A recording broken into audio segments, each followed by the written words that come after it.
Hello दोस्तों, SS मंत्रा YouTube channel में आप सभी का स्वागत है। बिल्कुल। और आज की क्लास काफी मजेदार होने वाली है। सही कहा आपने। तो आज के इस गहरे विश्लेषण में यानी हमारी इस खास क्लास में हम उत्तर प्रदेश जिला दर्शन के तहत अमेठी का संपूर्ण विश्लेषण करने वाले हैं। हाँ, और ये यूपीपीएससी, आरओएआरओ, यूपी पुलिस और मिशन 2026 की परीक्षाओं के लिए एकदम अचूक अध्ययन सामग्री है। एकदम। पर देखिए, ध्यान रखने वाली बात यह है कि ये कोई आम समरी नहीं है। ये एक क्लासरूम लेक्चर की तरह होगा जहां हम तथ्यों को स्टेप बाय स्टेप समझेंगे। बिल्कुल। और हमारा उद्देश्य सिर्फ फैक्ट्स को रटना नहीं है, हमें ये समझना है कि कोई चीज क्या है और सबसे जरूरी वो क्यों है। एग्जैक्टली। तो चलिए शुरू करते हैं अमेठी की नींव से। किसी भी जिले को समझने के लिए सबसे पहले उसकी आबादी और उसके गठन को जानना जरूरी होता है। अमेठी का गठन 1 जुलाई 2010 को हुआ था। हाँ, रायबरेली और सुल्तानपुर से हिस्से अलग करके इसे बनाया गया था। और ये अयोध्या मंडल के अंदर आता है, जिसे पहले फैजाबाद मंडल कहते थे। राइट। इसका क्षेत्रफल लगभग 2329 वर्ग किलोमीटर है और आबादी करीब 18.67 लाख है। लेकिन यहाँ एक बड़ा दिलचस्प विरोधाभास है। कैसा विरोधाभास? जैसे किसी किताब के कवर को देखकर उसकी कहानी नहीं समझ आती ना, वैसे ही अमेठी का नाम सुनकर जो इमेज बनती है, जमीनी हकीकत उससे काफी अलग है। हाँ, यहाँ की साक्षरता दर सिर्फ 59% से 64% के बीच है, जो कि सच में सुधार की मांग करती है। वही तो। लेकिन इस सब के बावजूद यहाँ का लिंगानुपात देखिए। प्रति 1000 पुरुषों पर 976 महिलाएं हैं। ये तो पूरे प्रदेश में एक बेहतरीन स्थिति है। एक तरफ शिक्षा की इतनी कमी और दूसरी तरफ लिंगानुपात इतना शानदार कैसे हो सकता है? ये एक बहुत ही तर्कसंगत सवाल है। और जैसा कि शिवांश मिश्रा सर ने अपने नोट्स में विशेष रूप से ध्यान दिलाया है, सबसे पहले तो हमें ये क्लियर करना होगा कि अमेठी जिले का मुख्यालय अमेठी शहर नहीं बल्कि गौरीगंज है। अच्छा, गौरीगंज है। ये तो बहुत लोग गलत मार्क कर देते हैं एग्जाम में। बिल्कुल। और इस लिंगानुपात वाले विरोधाभास पर आते हैं। साक्षरता कम होने के बाद भी इतना अच्छा डेटा एक गहरी सामाजिक स्थिति दिखाता है। असल में यहाँ से पुरुषों का एक बड़ा वर्ग रोजगार के लिए बड़े शहरों की तरफ पलायन करता है। मतलब माइग्रेशन की वजह से गांव में महिलाएं ज्यादा रह जाती हैं। सही पकड़ा। और इसका दूसरा बड़ा कारण ये है कि एक कृषि प्रधान समाज होने के नाते या महिलाओं को खेती और कुटीर उद्योगों में बराबर का हिस्सेदार माना जाता है। समझ गया। यानी औपचारिक शिक्षा कम होने के बाद भी सामाजिक स्तर पर महिलाओं की स्थिति का ये एक बेहद सकारात्मक पहलू है। हाँ, तो साक्षरता दर से पूरे समाज का आकलन नहीं किया जा सकता। बिल्कुल। तो जनसंख्या के बाद अब थोड़ा भूगोल और अर्थव्यवस्था पर आते हैं। अमेठी की सीमाएं उत्तर में अयोध्या, पश्चिम में बाराबंकी और रायबरेली से लगती हैं। और पूर्व में सुल्तानपुर और दक्षिण में प्रतापगढ़ पड़ता है। नदियों की बात करें तो गोमती और मनोरमा यहाँ की मुख्य नदियाँ हैं। राइट।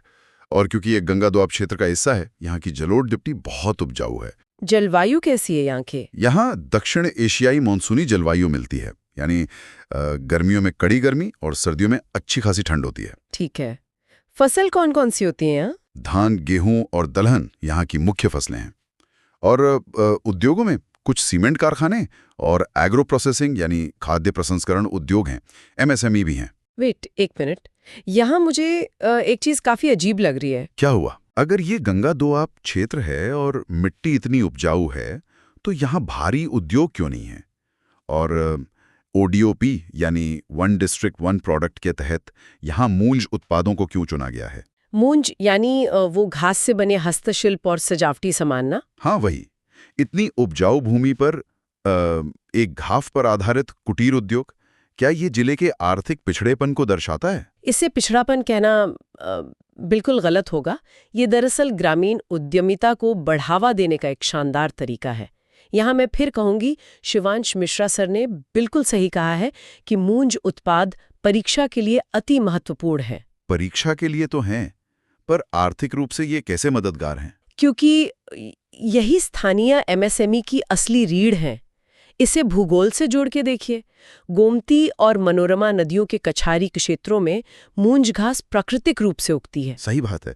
यानी कच्चा माल तो लगभग मुफ्त में ही मिल जाता होगा। महिलाएं अपनी घर बैठे कर सकती हैं, जिससे रोजगार सृजन की असीम संभावनाएं पैदा होती हैं। Oh wow!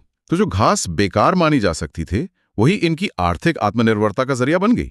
ये वाकई एक अलग नजरिया है। हाँ, और ये एग्रो प्रोसेसिंग के साथ मिलकर जिले को आगे बढ़ा रहा है। ठीक है, कुटीर उद्योग तो समझ आ गया, लेकिन जब हम अमेठी के एविएशन और एजुकेशन हब वाले रूप को देखते हैं ना, तो एक बिल्कुल ही अलग तस्वीर सामने आती है। बिल्कुल, प्रशासनिक ढांचे को ही देख लीजिए।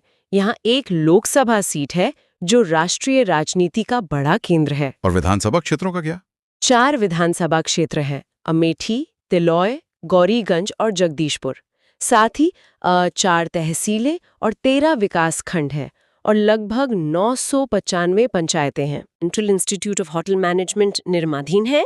इसके अलावा राजीव गांधी राष्ट्रीय विमानन विश्वविद्यालय भी यही है। यानी एविएशन यूनिवर्सिटी। और कोई उड़ान अकेडमी भी है क्या? हाँ, इंदिरा गांधी राष्ट्रीय उड़ान अकेडमी, जिसे IGRUA भी कहते हैं, और फुर्सतगंज में राजीव गांधी पेट्रोलियम इंस्टीट्यूट भी है। बाप रे। और खेल और CRPF से जुड़ा भी कुछ था ना शायद। हाँ, डॉक्टर BR अम्बेडकर खेल प्रशिक्षण केंद्र और CRPF त्रिशुंडी भी यहीं स्थित है। ये सब सुनकर ना मुझे एक तुलना याद आ रही है। कैसी तुलना? ये तो एक तरह से बिल्कुल ऐसा है जैसे आपके गराज में एक फॉर्मूला 1 रेसिंग कार खड़ी हो। मेरा इशारा इन राष्ट्रीय संस्थानों की तरफ है। अच्छा, और सड़क कहाँ है उसके लिए? वही तो, उस कार को चलाने के लिए सड़क ही नहीं है, यानी बेहतर रीजनल कनेक्टिविटी और हवाई अड्डा नहीं है। हवाई मार्ग के लिए इनको आज भी लखनऊ के चौधरी चरण सिंह हवाई अड्डे पर निर्भर रहना पड़ता है। एकदम सटीक स्वॉट विश्लेषण किया आपने। ताकत तो है, पर ये कनेक्टिविटी की कमी सबसे बड़ी चुनौती है, और इसी वजह से इन संस्थानों का फायदा स्थानीय लोगों को पूरी तरह से नहीं मिल पाता। तो ह्यूमन डेवलपमेंट इंडेक्स यानी HDI भी थोड़ा पीछे होगा इनका। बिल्कुल, HDI में सुधार की सख्त जरूरत है।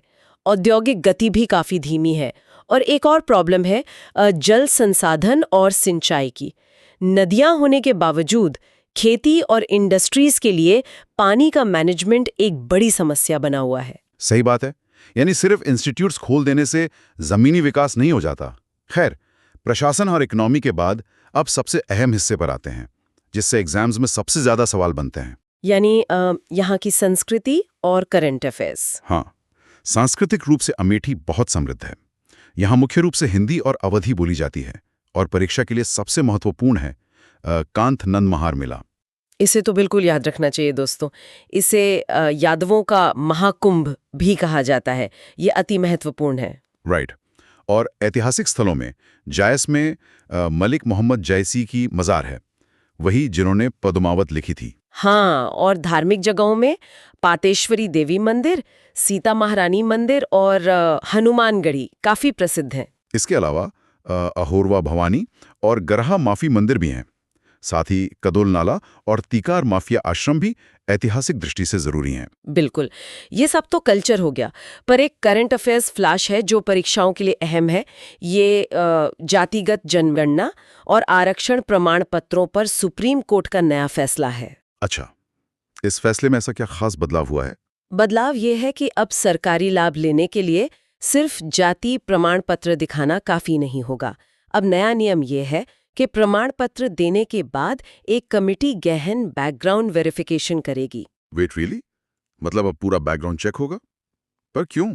अचानक इसकी क्या जरूरत पड़ गई? क्योंकि लोग धर्म या जाति परिवर्तन करके, जैसे हिंदू से बौद्ध बनकर फर्जी प्रमाण पत्र बनवा लेते थे। इस पर रोक लगाने के लिए ही SC ने केंद्र सरकार को एक निष्पक्ष जांच सिस्टम बनाने का स्पष्ट आदेश दिया है। ओ, समझ गया। तो ये रिजर्वेशन सिस्टम को और पारदर्शी बनाने की कोशिश है। ये तो इंटरव्यू और मेंस दोनों के लिए बहुत सॉलिड पॉइंट है। हाँ, और हमें इसके क्यों पर ही जोर देना है। साथ ही अगर यूपी स्पेशल PYQ यानी पिछले वर्षों के प्रश्नों की बात करें तो यहाँ मैं शिवांश मिश्रा सर का एक अहम कोट याद दिलाना चाहूंगी।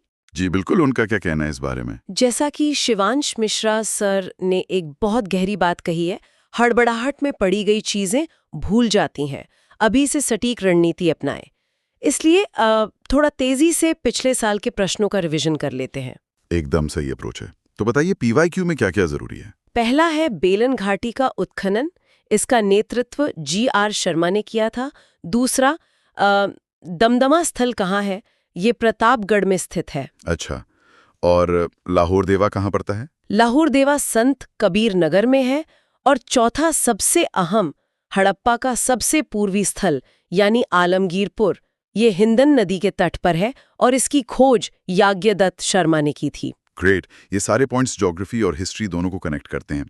तो इन सभी चर्चाओं के बाद हमारा ये विश्लेषण अपने अंत की तरफ बढ़ रहा है। हाँ, और ये काफी डिटेल में था। बिल्कुल, लेकिन जाने से पहले एक विचारणीय प्रश्न जरूर बनता है। अमेठी सिर्फ एक राजनीतिक अखाड़ा नहीं है, बल्कि विमानन, शिक्षा और मूंज कुटीर उद्योग के बीच संतुलन बनाता एक ऐसा जिला है जो उत्तर प्रदेश के भविष्य की दिशा तय कर सकता है। एकदम सही बात है। तो सोचने वाली बात यह है कि क्या सिर्फ हवाई अड्डा या बेहतर कनेक्टिविटी मिल जाने से यहाँ का मानव विकास सूचकांक रातों रात बदल जाएगा, या फिर कुछ जमीनी बदलाव की जरूरत है? इसे अपने सेल्फ स्टडी में जरूर एक्सप्लोर कीजिएगा। ये मेंस के पॉइंट ऑफ व्यू से बहुत अच्छा सवाल है। दोस्तों, अगर आपको ये क्लास पसंद आई हो तो वीडियो को लाइक करें और एसएस मिंत्रा चैनल को सब्सक्राइब करें और बेल आइकन दबाना ना भूलें। धन्यवाद।